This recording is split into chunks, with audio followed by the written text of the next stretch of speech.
Oh, good. Another episode animated by AAlgar, the artistic geniuses that put toddler-safe rounded corners on City of Steel and the Autobot Run. And it's called The Core, so we'll probably be digging to the molten center of the Earth again. Can I just have this week off? Come on, it's not like you people pay me for this. So we begin in yet another temporary base, this one behind a waterfall. Ooh, somebody played King's Quest IV. Oh, and look, we're digging to the Earth's core, just like in 22 of the last 27 episodes. Megatron apparently doesn't remember all that, though, because his computer simulation has a very user-friendly giant arrow pointing to where the Earth's core is. Then there's this impromptu science lesson from Starscream. Dangerous.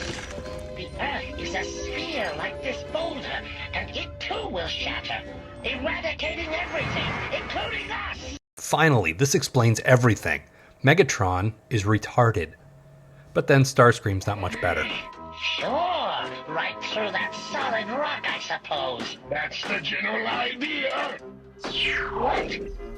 The rock wall is a hologram, a projected image. Yeah, I guess we've never seen a hologram before, except for every single episode where Hound appears. There is one tiny nugget of vague coolness in all this nonsense, at least. Megatron's prepared an escape plan in case the drill does blow up the Earth. Now that's the kind of blatant disregard for innocent life that might actually distract me from a terrible plot. Okay, probably not. Apparently the Decepticons have set up their elaborate drilling operation 30 feet outside Autobot headquarters again, because an entire team just happens to be driving by on what appears to be a leisurely day out. You know, I realize the Earth must seem much larger to me, a tiny human, but I still cannot imagine how Megatron hasn't figured out how not to set up camp on the same continent as, not to mention within easy driving distance of, his sworn enemies. So the Autobots are spotted, and Megatron sends his biggest weapon, Devastator, to take them out.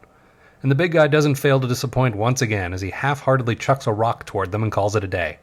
Fortunately, Mirage survives, so do the rest of them, but never mind that right now, and sneaks back in using his special power of invisibility, which would be rendered useless by the fact that he leaves really obvious footprints and talks to himself the whole time, but, well, retardation. I said already. Wait, the Constructicons were in the base while the other guys were still fighting Devastator.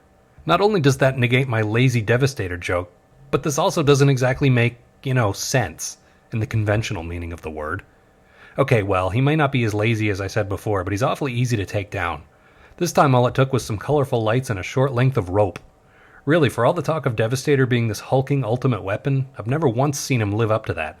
By my reckoning, this battle makes him 0-5, with a lot more episodes to go. Back at headquarters, the Autobots confirm that the drill will shatter the Earth apart, proving that they're just as stupid. Maybe even a little more, since they didn't even come up with the idea. But it's alright, Chip's here. Oh, Jesus. Okay, show. When I said I can't see how this could possibly get any worse, that wasn't actually a challenge. Chip and Wheeljack have cooked something up called a Dominator Disc, which will apparently bring Devastator under Autobot control. So a commando team of Autobots infiltrates Decepticon headquarters, and rather than just smashing the drill that could kill us all and destroy the planet we call home, they hide in holes and stick crap on the Constructicons. But look, oh no, it's Starscream.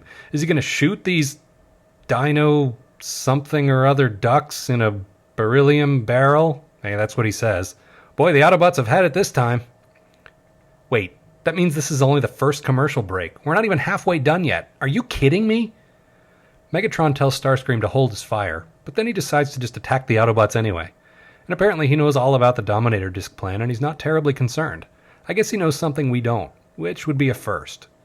But he doesn't. The Dominator whatever thing works fine, and Devastator's now under the Autobots' control. And now he's so powerful that he can smack Skywarp, and Thundercracker feels it. Prime leaves the Decepticons trapped in a cave where he's certain they won't be any more trouble, because that's always worked out so well in the past. So they head home with their new Devastator, which still includes the original packaging and all the accessories. Except, Megatron has a disruptor device that will bring them back under his control. Genius! The conflicting devices fry Devastator's logic circuits, which is probably what happened to this episode as well. The Decepticons end up losing their escape hatch and have to work with the Autobots to destroy the drill, and Devastator, being the big and powerful one, is their only shot.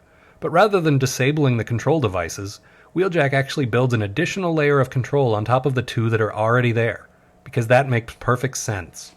Alright, you know what? I can't do this anymore. This one's just too painful. Sorry, I'll be back next week.